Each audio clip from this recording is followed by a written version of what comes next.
I've mentioned Malaika. Can you tell me more about the relationship? I always tell her she makes it easy for me. Like, even if, like, say she called right now and told me, Claire, I need an outfit for tomorrow. Lynn, I will drop you. You'll be like, thanks for having me. Welcome back to yet another episode of Kampala Mode. This is the space where we talk to all your favorite fashion creatives, whether it's designers, stylists, models, whoever you love in the fashion space in Kampala, we get to talk to. And today is a very, very special one because if you know her, then you know how, I don't know, like this is a very specific moment in time because we got her from her studio and told her, we need you here, we need you on the couch. Clare Asiimwe, SewBantu, more popularly known as SewBantu. Yeah. Some people go with SewBantu, SewBantu. That is good. I mean, the word is so clearly written. But yeah, you'd think so. But yeah. Thanks for making the time. Thank you for having me. Yeah. Are you excited? Yeah, I'm very excited. A little bit anxious, but excited. Okay. But it's going to be all good. Yeah, I mean, you've shown up in like ready to wear SewBantu, like you're seeing the pants, the cropped tee moment. Tell me about your all black look. I love to dress for comfort, and of all days and times to be comfortable, today was one of those moments because I don't very much love the camera. I prefer being behind the scenes. So wearing all black and something I believe is comfortable was it. It was it's what I had to do today. Yeah. And I understand the ready to wear line does not have a black. No, it doesn't. Yeah, very intentionally. Yes, I kept the black just for me. It's also like a shout out to me trying to get away from black, but like in my work, not me as a person, just my work. So I'm the only one that has the black. The black is mine. But I'll see if I can make a bribe and get the special black treatment because I love a black much as I may be very brightly lit thanks to retro chicks, but my default is black. Like it's so black that you can only tell the difference through texture. Like that's how black my wardrobe can get sometimes. But you can't go wrong with black. True. It's classic. So if anyone doesn't know what SewBantu is, can you tell us about your brand? SewBantu is a Ugandan fashion brand that majorly makes clothing for women. We like to say we dress women of all sizes and color, and all the everyday woman actually. Although recently we've branched into menswear, which I like to think is more unisex because the clothes I make for men are also worn by women. So that's it. There's something about menswear that is incredibly versatile. I love a blazer. And there's something about men's pants that are always much, I guess, better made than like deeper pockets and stuff like that. So I hear you when you say unisex. It's something I've noticed recently. The clothes I made that was supposed to be for men have been worn so well by women. I almost want to go back and say they are women's clothing. Which is fun. I want to go a little bit back in time. Like, what were some of your earlier influences when it came to fashion? My mom. Okay. My mom, like, I think I'll say for all my life, my mom has somehow pushed me towards this. Okay. I know she probably picked up on my interest, but I've always drawn. I've always tried to make clothes for my dolls. I've made clothes for myself. I was making stuff for myself like as early as P6 by hand. But my mom got me on a machine around the same time, although I hated it. I hated the mechanics of a machine. Right. I preferred using my hands. I preferred cutting things with razor blades. I didn't like the technical official way. Yeah. It seemed like too much work. But yeah, she has been the biggest influence and the biggest push for me. Okay. I can't even say like I watched someone on TV and they pushed me towards that. No, it's been my mother. And also growing up, there were machines at home. Yeah. She wasn't like sewing, they were just there. And also a bit of my daddy also kind of, they all knew how to sew. So it was that. That's interesting. I think on Kampala Mode, it's very rare to find a creative who comes from a very creatively aligned and like actually pushing you to be creative space, because I feel like most of our parents are like, oh no, do like a safe job, like go and be a lawyer and you know, sit in an office and then you can do this hobby on the side. Yes, that was it. That's it. Like she has always pushed, but she has always said, Claire, you can do have the office job, you need to have the office job, and this as the side thing. You cannot just you can't depend on an office job. Right. And unfortunately, or fortunately, for both of us, office jobs and me. Just never saw it. Never. Yeah. I've never worked in an office. Okay. It has always just been this. Yeah, I failed to even ask, put out applications after school. Job applications and everything. No. What did you get from school? I did business administration. Okay. I did accounting. Interesting. So accountant. Yeah. Who has never practiced. Yeah. Story of our lives, by the way. Yeah. Like, you're not the first one who's come here and said, I had the degree as it was, went into fashion, went into the space, and we're all most lucky for it, because I don't know, was it like a bit of a rebellious thing from their perspective, or were they just like, okay, the colors, she's doing the thing, okay, let her do it? I think to my mom, actually to both of them, it's a rebellious thing, because when I finished school.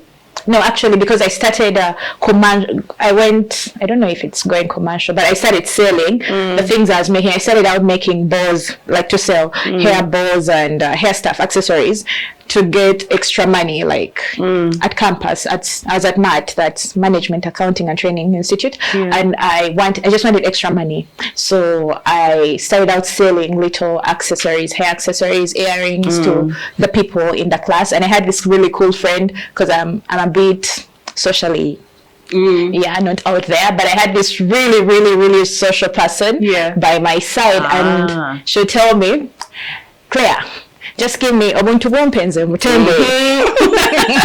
Okay. Yeah, so she would sell those little accessories for me. And after MAT, I was supposed to go to UMI, and I went and picked the applications, but about the same time, Fatumah put out an ad that she had opened a school. Yeah. So my parents thought I was going to UMI, and instead I was going to I applied for Fatumah's. Yeah. So for the first, they didn't know, and when they found out, I don't know if it was too late, or because my mom kept on telling me, yes, you're doing fashion, but you're also going to go back to school. You have to go back. So when they found out, they were like, oh, maybe you'll do it later or something like that. She was actually happy for me. Okay. But she was also shocked. She was like, how did you? Yeah. No one told me. Because I practically tell her everything. And I kept it like for the first term. Right. So she didn't know where I don't know what she thought. She thought maybe I was going to school, but I hadn't asked for tuition for. That's the thing. How did you deal with, like, because I know fashion school can get pricey, fabrics and all those things. Like, how did you deal with that? So I finished school at MAT in 2017, and after the small accessories, I was doing I was watching a lot of Pinterest, YouTube. So I usually say I was self-taught for the start. So I learned a lot. So I started making clothes, and the people who supported me were mostly my family and my friends. Also, my mom, she got with the program because she started collecting for me offcuts from the market. When she leaves work, she goes through Nakawa market and she has these tailors who have always made for her gomeses. So she would collect from me offcuts for my accessories. And with time, she started buying me fabric. And then later, I kind of grew a clientele, and it was mostly through word of mouth, family, friends. So I had some money saved. I'd actually had a lot of money saved because I paid for the first term of fashion school myself. And my savings were done. Period. That's a feat, by the way, because I was wondering how you could keep that a secret. Remember, and I'm like, that's best. It wasn't. Fashion school is not cheap. But I'm curious to know more about your experience there with Fatumah Asha and learning from that space. It was interesting. Very, very interesting. Extremely challenging. But I was also really, really determined. Like, let me tell you about how I got to Fatumah school. I don't know if you remember, on Facebook, there used to be a group called Fresh Pictures. So I was randomly scrolling. I see a person post. She posts and talks about herself, posts her work. I've never seen anyone who was doing something like she was doing. So I stalked her. I kept on stalking her. I think I stalked her from 2017, 2016. And then in 2018, she posts about the school. And it was at night. I think what I remember is the next day I was supposed to pick my application forms from UMI. And she posts and she's like, school, Salama Road, she gives all the details, and then interviews are on this day. So yes, I take note. I go UMI, pick my stuff, and then I go to Fatumah's. I go to Fatumah's, do the interview. I just, because I was sneaking around, I made sure I did everything I needed to pass that interview. I had everything and I was done. That was So getting admitted to Fatumah's, the school, the class, the assignments, everything, like I was using my money. So it had to work. It had to work or work. There's no plan B. There's no plan B. It had to work. It had to work one way or another. And Fatumah, I think I keep saying Fatumah is like one of the kindest people I've met in this industry, because she held my hand throughout it all. Because I know that usually, I know it for a fact, like I've been judged a lot for my dress code and everything, and I'm in the fashion industry and they dress me, but I'm almost always in a t-shirt and jeans. I find most of like the most prolific designers, it's like they throw all their creativity outside and then they that's the thing. But like Fatumah, I don't think she didn't judge me. She just pushed me. She introduced me to people. She introduced me to Joram. She introduced me to Malaika. But all this after her taking us through the process, like we're a class of 4. And we were with her for 6 months because we're upgrading. We already knew how to sew, so we just wanted to skill up. So she gave us assignments, and she would take you through everything. Like, and it was, her teaching was real world. Like, it's not just theory. Everything, in a book, she tells you what is happening, what's on ground. Actually, the word is what's on ground. So I think she would be I would say she's the perfect mentor. She has been the perfect mentor for me. Oh, that's nice.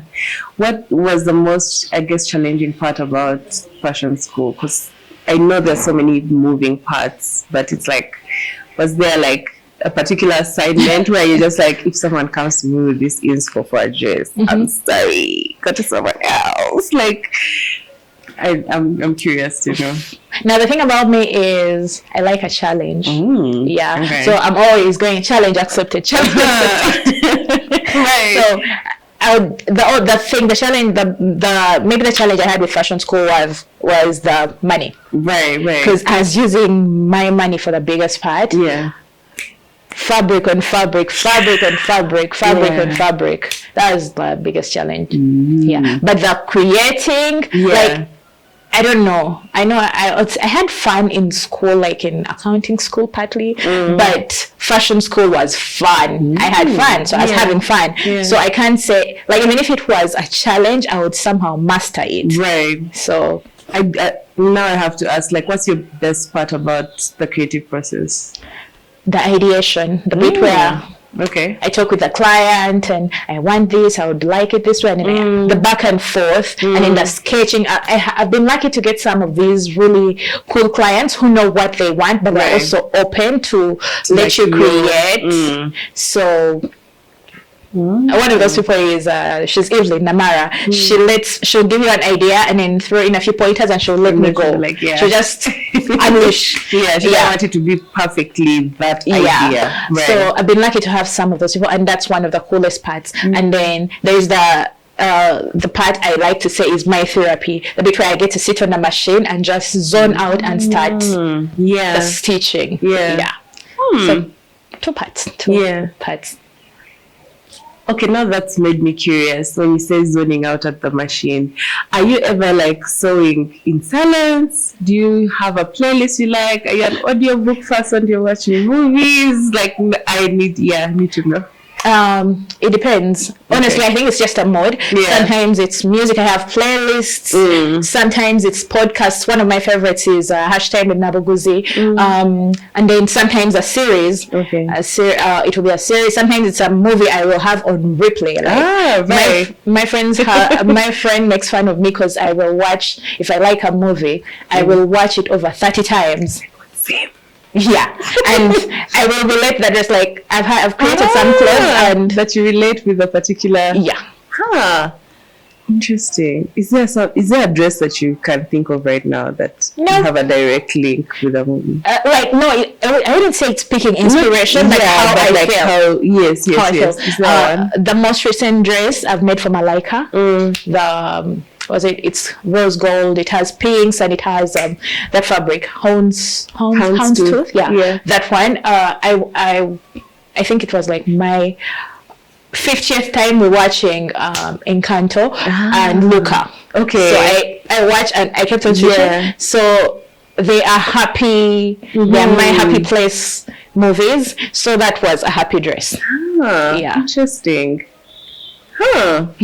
That's actually really fun, because sometimes, anyway, when it comes to like movies, it's a thing of like, I love to see like the details and the small like characterizations and how things come out. Of course, once you see like the plot twist at the end, then you're like, oh, could you guess it from the beginning? And so you like just keep watching it in a loop, but then like having that still have a thread in the fabric, I feel like is so dope. I know. It's just happy place. Yes, really. Okay. You won a mentorship in Milan. No, it was Rome with Lady B. Yeah, tell me about that. Like, there's getting it, but then also going there for it. So that is, I think. That is one of the other cool, really, really cool things that have happened for me in the fashion journey. And lucky for me, it happened at the start. It happened at the start, and I was so, like, it was like I was thrown into the deep end. But it was so cool. I was with these two ladies. They were, I would like to relate, like, the way they worked. It was like a well-oiled machine. The way they operated their business. There were just two ladies, and everything was so smooth. They, like, I would sit and watch. They would involve me, but sometimes I would just stand back and watch. Like, how do I get to do this? Like, now their clothes, my ready-to-wear collection is also a shout out to them, because their clothes, they were clean cuts, simple, very, very cool fabrics, which unfortunately we don't have here. But they were and they could be worn by anyone, any age, any age group. Of course, they were mainly for women. And in a way that influenced, I say that. And also, their time, the way they worked with their time, I like to keep time. I'm a stickler for time because it helps me plan. Because I don't know if it's a creative thing. If I don't plan, right, I am off. I'm going off. Yeah. So I noticed how they stick to the time. If they say they open the shop at 10 a.m., it will be open at 10 a.m. It will close at 7 a.m. So for me, they somehow cemented some of these values for me. Like if I put out a piece, it has to be well cut, well made, timely. If I tell you, if you order with me and I tell you I will be ready on the 30th at 11, 30th at 11, I will call you. Okay. So, for me, they cemented some of these values that I thought I was just being stuck up. Right. But I saw how it was working and how well it worked for just these two ladies. Yeah. I mean, especially in a space like Uganda or Kampala, where like time is a suggestion. Yeah, it is a suggestion. It is. So it's like interesting. I don't know. Have you felt that resistance? I mean, feeling like you are stuck up and you're like, is it me? Am I the one who's, feeling a type of way? But then you find that there are people who actually operate like that.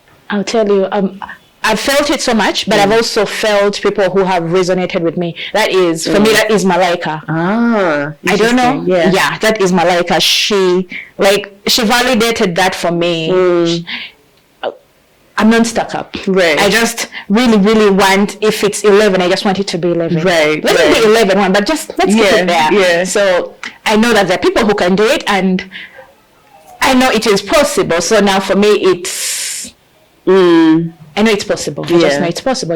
It can be done. Yeah. You will tell a client, I'm here at 11. I try, the way, because I know, like you said, it's a suggestion. So I try to leave room. I'll tell you, I'll be here by 11 because I work from home, and usually, sometimes I have to meet people. Most of the times I have to meet my clients out of home. So I'll tell you, I'll be here from 11 to 1. So that gives you a lot of time. And unfortunately or fortunately for me, once it's 1, I am leaving.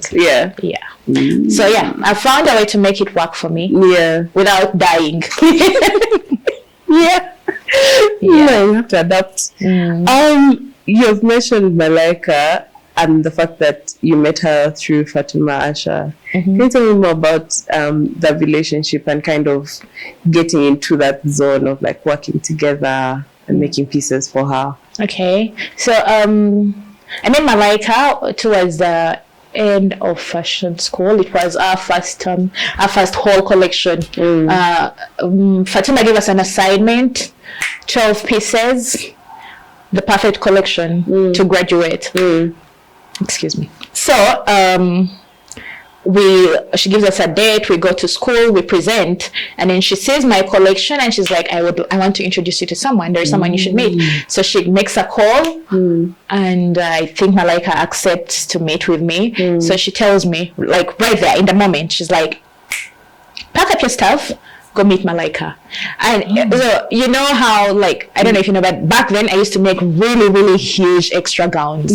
So I was a broke fashion student, but I was extravagant taste. Yes, you knew where you were going. Oh my God! If anything, like there's something Fatumah told me. Like she mentioned it in class. She's like, in this industry, you have to invest. You have to invest in order to, get somewhere. So for me, I took it to heart. So she tells me, Malaika, call her, go meet her today. So I carried my people who have met me on fashion shows see me. I'm always carrying my stuff. So I carried my huge dresses, get an Uber, go to Ntinda. It was Ntinda because I had to wait for Malaika's call. She had told me she would call me back. So I decided to go camp at a friend's shop because she had mentioned, I'm in Bukoto doing my hair, but I'm going to call you. So I go camp at a friend's place with my So I don't know. Time went. Like I was waiting from like 10, 11. I don't know. I think she got busy or something. So eventually she calls me. Like at around 2. She's like, come. So I go. She sees the clothes. She loved them. Of course, me as a terrified little cat. But she loved them. But she has that thing about her. She has that aura where she is she's very professional, but she's also really kind. Right. So I was scared, but I wasn't scared because her. I was scared. It's a new thing. Right. Really. Yeah. It's a new thing. I'm meeting a new person. So she tells me, she gives me, I don't know, it was like a challenge. 3 outfits next month. I have an event. 3 outfits. I changed during my events. I changed. She did not tell me, here is a picture. Right. I want you to do this and this. No, she's like, event. Yeah. So like she just saw and like trusted the vibe, and she would get it right. Which is crazy. I don't know how she took that risk. Like, I'm glad she did. But I mean, the fact that Fatumah saw the work and knew that, made the connection immediately. I think it was something that was just like. I'm just glad she did, because it has influenced the way I work a lot. Yeah. So outfits she tells me to do outfits, so I carry my huge clothes and run to town and start picking out fabric, and basically I start my mad process. Of course I'm scared. She has not told me what she wants, so it's all coming from my head. So fast forward, I do the stuff. We have a fitting. We had a fitting at Sheraton, and like I normally. Yeah, so I a huge blue shivera with my clothes. So the ladies at the gate, like, Madam, are you a hawker? Like, I'll never forget those things. Yeah, because I don't know how many times I was called a hawker because of that. And like, Madam, are you a hawker? We don't accept hawkers here. I'm like, no, I'm making a delivery for someone. Of course, I had to be smooth. Making a delivery for someone. So I got in and was supposed to meet at 11, and she was there 11. And for me, that was it. That's important. Right. So she was there at 11, and we did the fitting. And now the cool thing about her, she will give me the feedback. This is working. This is not working. Can we do it this way? Oh, we can't. We always find a middle ground. Okay. Yeah. So we do the fitting, and of course it was that this is working. This is not working. Can we do this? Or you can do it this way. And sometimes I take the feedback, sometimes I just twerk it around, whatever really works. So we do that, and I show Fatumah what we've done, what I made, and she approves. Malaika approves. She wears the dresses, and I think it has been a goal. That was 2018. It has been a goal with her since then. Because like there have been moments where I've been like, I've doubted and stuff, and you tell her, oh my God, this is not working. But she's those people who will tell you it is going to work. Right. Like, she does not freak out on me. Like, I'll be freaking out, and she will. She's just like, it's going to work. Like, she is so, the way she handles the whole thing, I think it's one of the things that has made me so confident and ready to like pull all the stops to dress her. Because I feel like that comes from like, I guess, a place of trust. Because she's like, no, she has never let me down. So whatever she's freaking out about, I bet she's going to bring the thing, and it's going to be, perfect. I think for me that works, because I've worked with people who, they've seen my work, they've seen how I work with Malaika, and then I'm there. They've made me stay up all night. We've set a time to meet. They've made me wait for 3 hours, and then they show up and complain from the get-go. Fun. Yeah. And at first, I used to take it, but honestly, I got to a point where I do not. I will tell you straight up, no. I can't take it. So you've dropped clients before? Yes, so many times I have dropped, because he used to protect your peace. It's a form of self-care, honestly. Because I used to be so stressed. Recently people ask me, why am I hiding? But I'm not hiding. I'm choosing peace. I'm choosing peace. 2025. I'm choosing peace. So Malaika has, she gives me creative freedom. Sometimes, like, say she has an event, she'll call me and tell me, Claire, if I have an event, it's this. Maybe this is the theme. They have a dress code. What I know is she has to stand out. I don't care what. She just has to stand out. And sometimes it's me calling, hi Malaika, I made this, would you like to wear it? And then also, like, now with the ready to wear, the different things I'm trying out, I will just make and call her, I have this, would you like to try it out and give me feedback? Yeah, that sort of thing. Interesting that you've made for her. Like, I know that there must be like a time where there's an event and you did not find out about it until the day before, the day of. Yeah.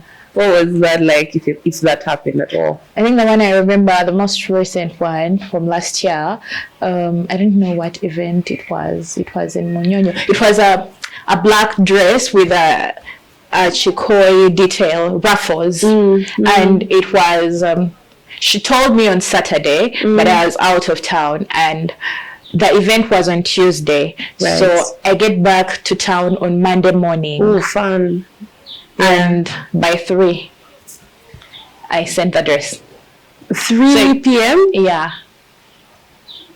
Okay. But I'm sure there is more, because it's just that that's the one I remember. I know there is another yellow outfit from the year before that was also in under 3 to 4 hours. Damn. Yeah. Like, I always tell her she makes it easy for me. Like, even if, like, say she called right now and told me, Claire, I need an outfit for tomorrow.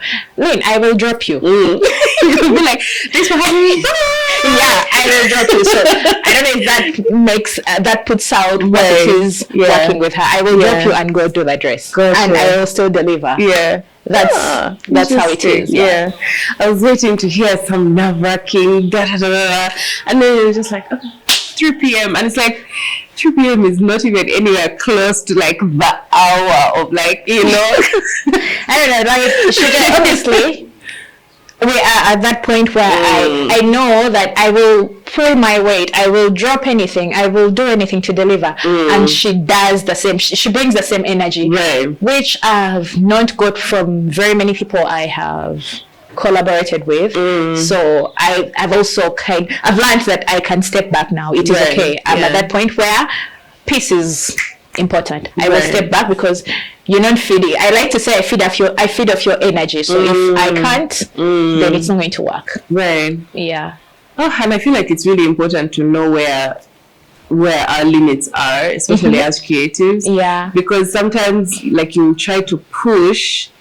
I guess, speaking for myself, like, you'll try to push in order to fit like a particular mold of what normal should be, and you're like, okay, everyone deals with this, I should find a way to like deal with it as well. But then, like, finding out, okay, this is where I like, I don't have to you know, go through XYZ and you know, all that, and you're just like, you know what, this is this. It's a really good place to be. Honestly, I've learned it's a good place to be. So you don't end up the bad guy, because you know, better you agree to something, because you want to please them and be like, okay, let's do it, let's figure out how to do it, and then you already knew the limitation at some point, and then you're like, you end up being the guy who's the bad guy.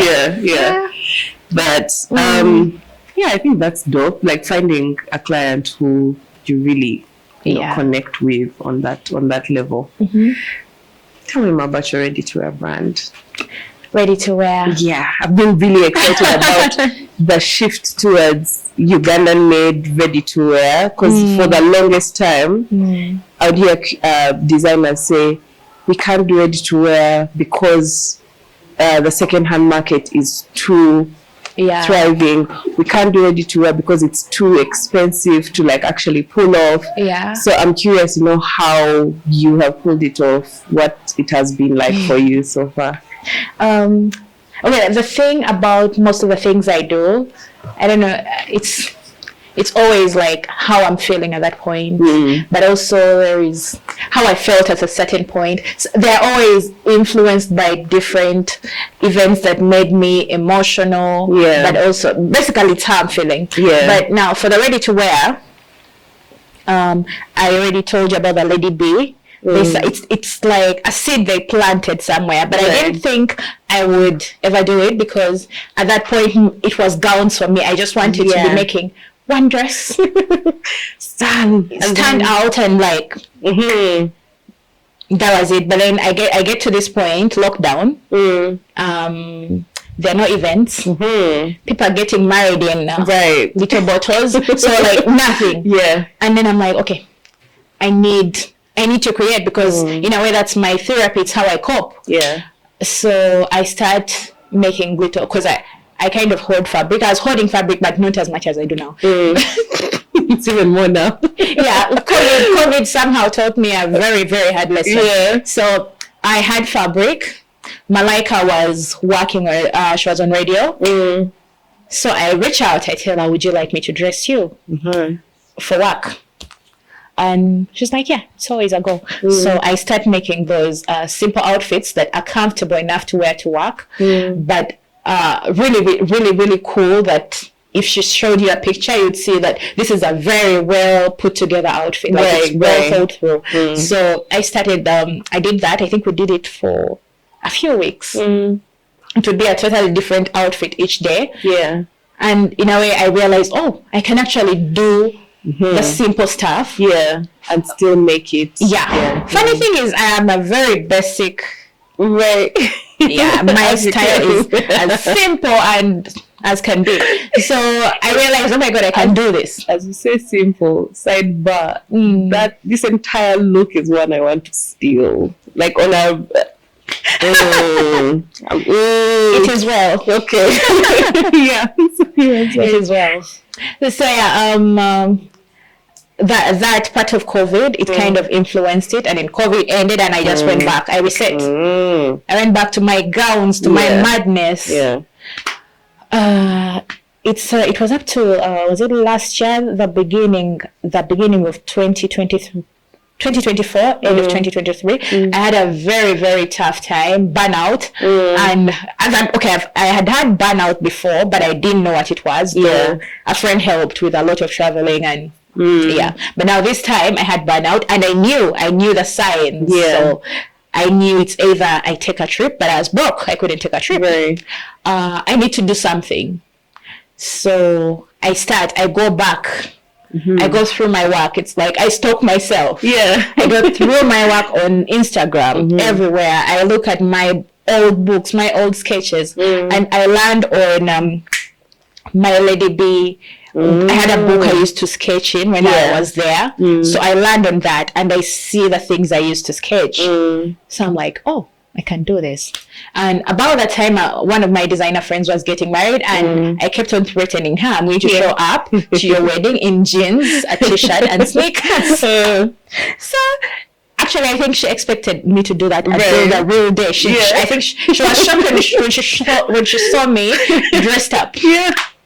But she's like, you know what, like, I think she was resigned. Jeans are going to happen at my wedding. It's fine. Yeah. So that was early 2023. So I'm like, let me give it a shot. So I made myself the outfit. And I wanted to make myself something I can wear to a wedding, something I can wear to a meeting, to church. Right. I don't do brunch, but in case it happened and I couldn't avoid it, I can wear it. Something I can wear at a wedding and somehow stand out, even if I hate standing out. Me. I like my work to stand out, but no. So there's like something that will just is wedding friendly. So I make my first outfit. It was navy blue. Of course, I had to keep in my colors. So it was navy blue. I show up for the wedding. Was it a jumpsuit? Was it a dress? It was pants. This, the two-piece, the top tucked in with similar pants. Yeah. So I show up for the wedding, and my friends are I was like, what? It's like, how are you dressed? Why are you dressed up? I was expecting casual. So, like, the feedback just from my friends was so cool. And then I post on my status, the feedback was so cool. And then even the feedback from me, because I was testing it on me this one time. I spent the whole day in that outfit. I even got onto a border in that outfit. I was like, yo, this is it. Okay. So I get back to the drawing board. I start planning sizes, colors. Of course, now with the colors, I didn't plan. Normally, for me, if I'm creating without limits, I will just go and start pointing. I like that color. I like that color. That color looks good right now. So that's I think for me, that's what towards the end, I realized I had a challenge because the orders were coming in. People would ask me, "What's cerulean blue? I want what cockroach bone." What is cerulean? My goodness! And I'm like, "What?" The damaged, the worst products that. It was insane, but yeah. So yeah, I pay when after that outfit, I go back. I start making these outfits. Yeah. I made one for my best friend to also test it. I made her a red one. She wore it to our wedding, and is that the same friend who used to like put out your pieces, your accessories? Okay. I have so many friends, and they're really cool, and they have supported me. I've been so lucky. They support me. Okay.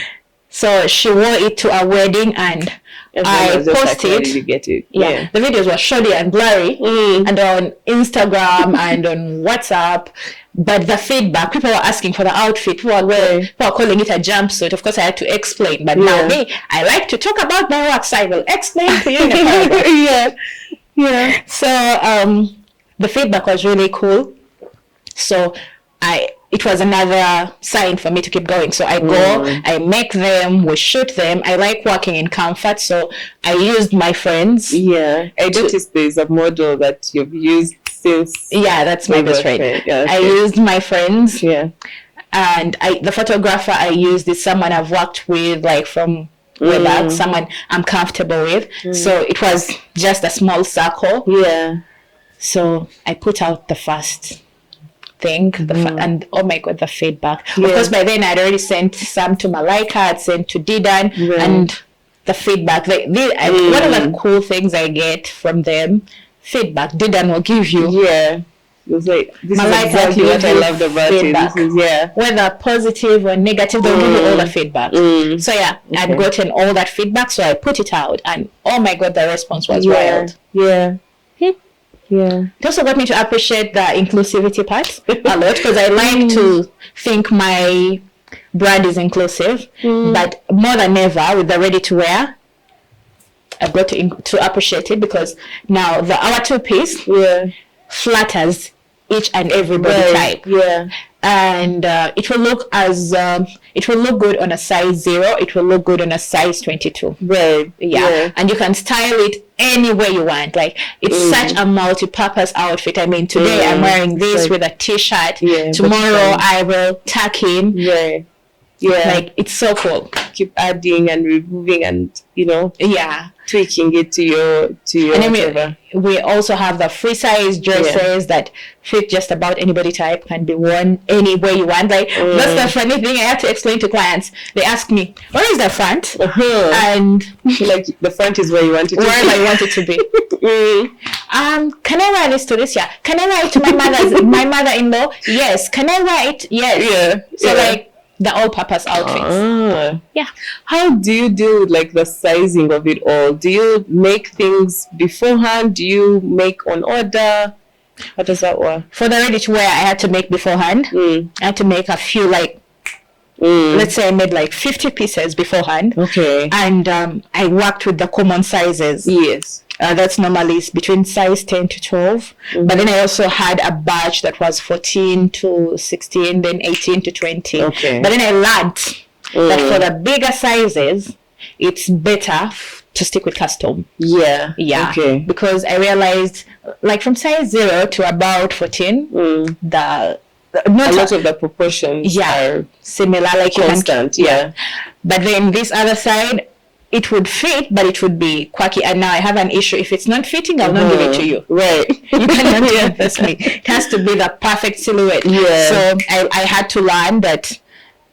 I had to make an exception. If it's size 18 onwards, yes, we can meet. Okay. Any other sizes? No. Yeah. You tell me a size, you have it. Yeah. Okay. It's interesting. There's a part that I'm very curious about, and it has to do with money. So please, by all means, you can reject this question if you need money, to. But okay. But working with Malaika over time, I think any young designer who may be watching this might be like, how do people collaborate? Am I the one who is taking on the costs of all this fabric and production and then just sending it to her for, advertising per se? Is she paying for every piece? Is she paying just for the fabric? There's so many different ways that people collaborate. So I'm curious I appreciate to hear you for saying that. Yeah. A bit where different ways you can collaborate. Yeah. And also all collaboration, relationships are different. True. I think for me, they are customized to each individual, depending on on what we discuss, how you handle me, that sort of thing. Yeah. But now with Malaika, we have, sometimes I reach out. Sometimes she reaches out. So depending, sometimes she will pay. She will order for an outfit and she will pay. Yeah. And sometimes I will ask her, I have this. Would you like to wear it? And she'll wear it. If she likes it, sometimes she'll buy it. Yeah. If not, she'll send it back. Okay. But for me, every single time I've dressed her, whether she pays or not, she delivers. Yeah. She delivers. You'll see the content she puts out. She will go absolutely. the 100 miles and then top it off with another 9,000. Yeah. So, because the part when you were talking about during COVID and you're making clothes fund, just sending and stuff like that. So I was just like, is she paying for each of those? Because in my mind, I'm just racking up the bill. I'm like, okay, 150, and then the end of the week, So I think that makes it should buy what she wants. Yeah, what she wants to wear again. Yeah, should buy. And then some pieces were she has just come from work. She posted during the day.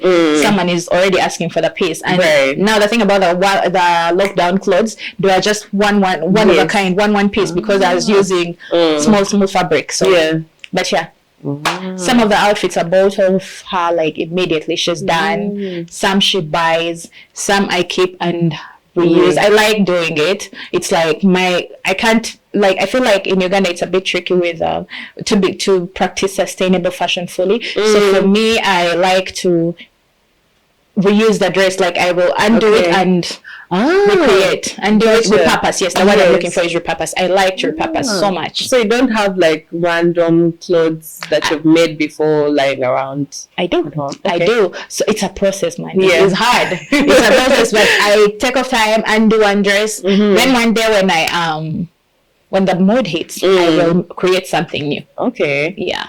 Interesting. So nothing goes to waste. I'm trying to do that. Actually, now, you've not asked about this, but I want to talk about it. The most recent dress for Malaika, the pink one, the Encanto stroke Luca. Oh my God. Yes, that one. So I make it, that houndstooth fabric. I have a friend who helps me get fabric from a window sometimes when she's making her runs. So she got me that fabric. It was just a small piece. I think it was a half a meter. And then the tool I've had forever. So I do that. The dress is done, and then the offcuts from the tool, I was supposed to throw them. I actually put them in the bin. Yeah. And then I look in the bin, and they look like a really, really strange flower that I like. So I put them out and started putting them together direct from the bin. Yeah. And they were the coolest flower ever. From a distance they would look like feathers. Then up close it's just a very strange well planned flower. Yeah. Not rubbish. Everyone has to know. I don't know. I think some of my people have been telling me I'm obsessed with the dress, but honestly that is it. That flower. Yeah.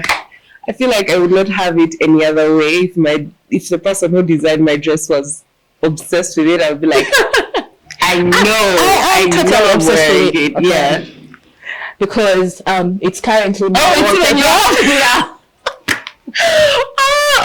that's the okay, gotcha. So you couldn't tell what the flower is. Yeah. Is it that? Zero waste, period. So okay. This. Yeah. Yeah. So I've been itching to talk about that part. These are the details we need to know. I said I don't give you a behind the scenes. A lot of times designs can just come out of like not necessarily the plan, and you're just like, oh, this feels right. And so, yeah, it's good to know those moments that happen. Yeah, I feel like it took it to the next level. Yeah. Okay. Have you ever come close to quitting? I feel like the answer might be no, but It is no. Okay. It is no. Like, I don't know, passion, it is me. I've had burnout. Now, I know it is burnout. I reach a point where I do not want to know. I do not want to solve. Yeah, how do you tell, that it's burnout? It's just, I don't know, it's just how I feel like I have maybe work, but I do not want to solve. I have, the ideas are there, but they just, like, I do not want, I really when, I work from home, but I will look up that place and, So I normally, like, I tell the signs. Before I didn't know. Honestly, the first time I didn't know what it was. But I have a friend who likes to travel. So when I told her I'm not sewing at my door, my friends used to complain, Claire, tova kuchala ani, Claire kuchala ani, you can't. She's good. So this one time she tells me, do you want to come? And she was so shocked. So we went on a trip around Uganda, and when I came back, oh my God, I was so fresh. I was excited for the machine. So I've had burnout and a lot, like every other last year, the other year. I've learned to tell the signs a bit. So I normally know. So I take a step back. I do something fun. Actually, even the ready to wear, it was a product of that.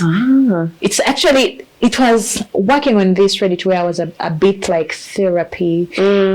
I didn't have to think so hard. I didn't have to create from it's just, I'm just creating uniform pieces, which was something that used to put me off ready to wear. But in this case, it was exactly what you needed. Interesting. So travel is one of the things. I just get away because I never get out of the house. Oh, gotcha. So if it was that point where it's like, I'm so used to the walls of this this room, and it's like nothing is really changing, and I just want to go find water, see maybe see people, if it's really bad, I just want to go see trees, see water, see animals. Just zone out. And then you come back refreshed and start again. And inspired. That's good then. Do you have a dream client? Is there someone who you'd love to see your clothes in? No, I would say no. I don't have a dream client. Okay, even internationally? No, I wouldn't say. I don't think so. But what I would say is, no, that'll be the dream client is someone who pays exactly like he pays for the job. The dream client. That's so real. I don't care who walks into the door. Quotation, you pay for the job, you let me go wild on it.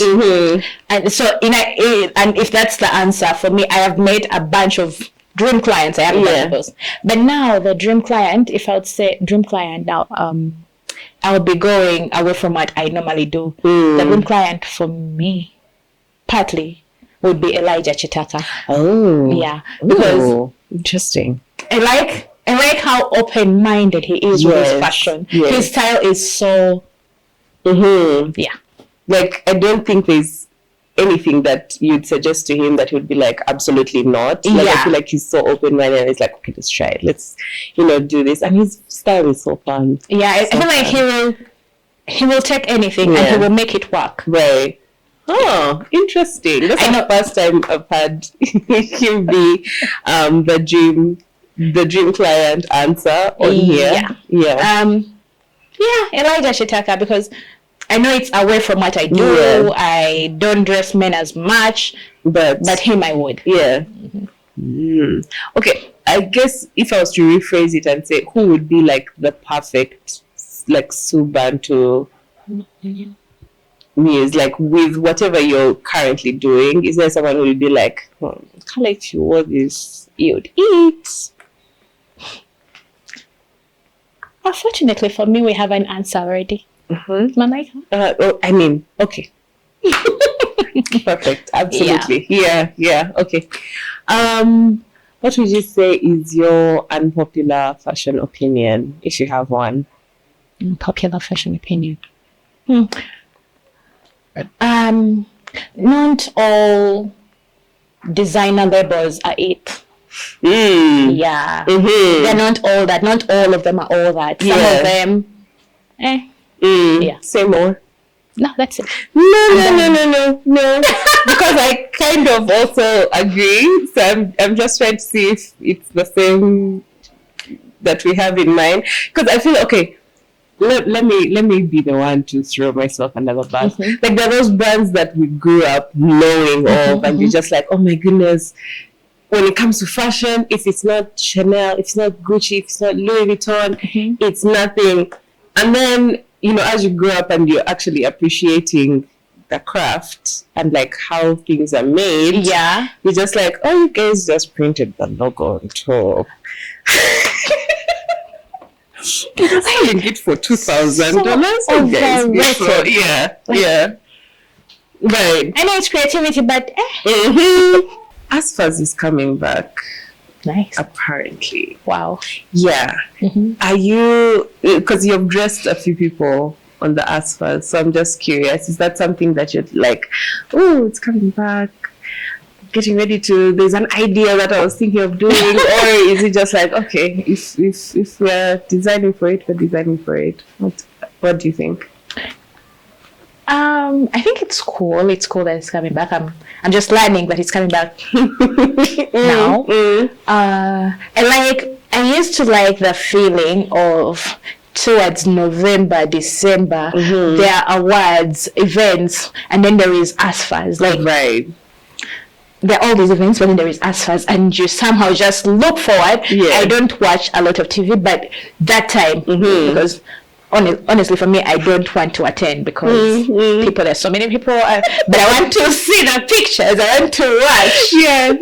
Yeah. So the anticipation, I think I used to look forward to that, like to see different designers, different kinds of outfits, and also the way designers would always go above and beyond, because most times there's no real space for that. And then you see like this gigantic hat on, Spice Diana, or this, and you're just like, whoa. Because I remember the 2019 Asfaz, I was there and I saw Nina Mirembe in the colorful tiered skirt, and I was just like, oh, okay. Because I feel like it's so, like, yes, there's a theme and blah blah blah, and everyone will be trying to conform. But then this felt like it was so hard. Tell me more about how that skirt came about. Nina is another one of the really cool people I get to dress. Now that outfit, she shared a picture with me. Okay. And lucky for us around that time, I was obsessed with volume. When you meet me, I am not colorful, but I love color.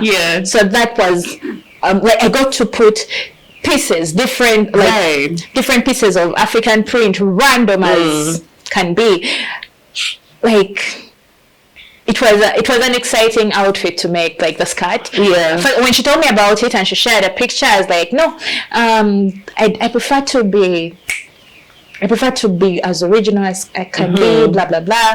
But then the more I thought about it and then putting it together, the original picture she shared and then what came out, yes, inspired, but totally bomb. Just and then your own. And then Nina being Nina, she just owned the look. It was such a moment, because like you see people in like solid color, then the corner of your eye just catches like this buzz. So much color. I was like, whoa, what's happening?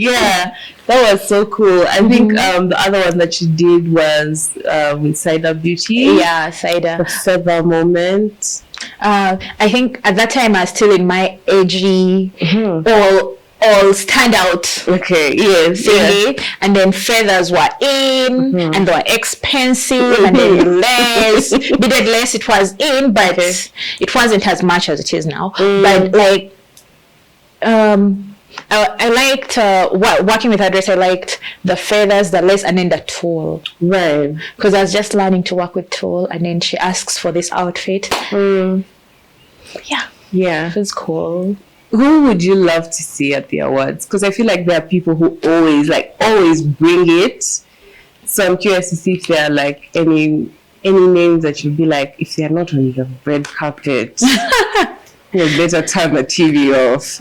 I don't have a who, but what I have is I've noticed like there are so many designers, many new designers right now, and like thinking as far as and all these new dezigers, I'm thinking, yo, the ideas we are going to have, the looks we are going to have. So I can't say who or I don't know whom to look forward to. I'm just excited. I just want to see. I just want to see, because like you can be on TikTok and every day I see a new designer and they are good. They are really good. So I'm like, yo.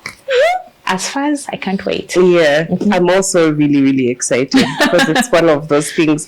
Like I've always said, and whether people agree with me or not, like I felt like it's Uganda's Met Gala. Yes, it is. Should I even say Africa's? Like, so it's like it's one of those things where I'm just like, because with the Met, that Monday of May, 3 a.m, I'm up.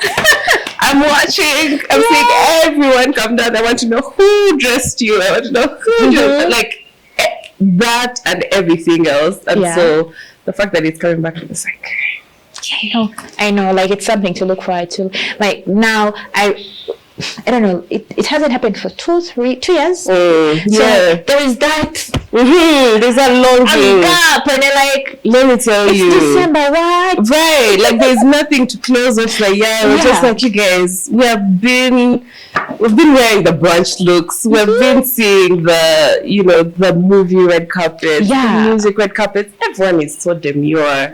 I want to see crazy. I want to see weird. And I want to see birds in cages. Exactly. I need to see a train where 6 people have to carry it. Like that's what I live for. So really, really. Yeah. The excitement is real. Yeah. It's real. And it's early in the year. So I think people are cooking. Yeah. Although there's not theme released so far. Either way. But you can start cooking with the basics. You find the theme along the way. Like, hey, it's this. Okay, let's add this element and keep you refreshing.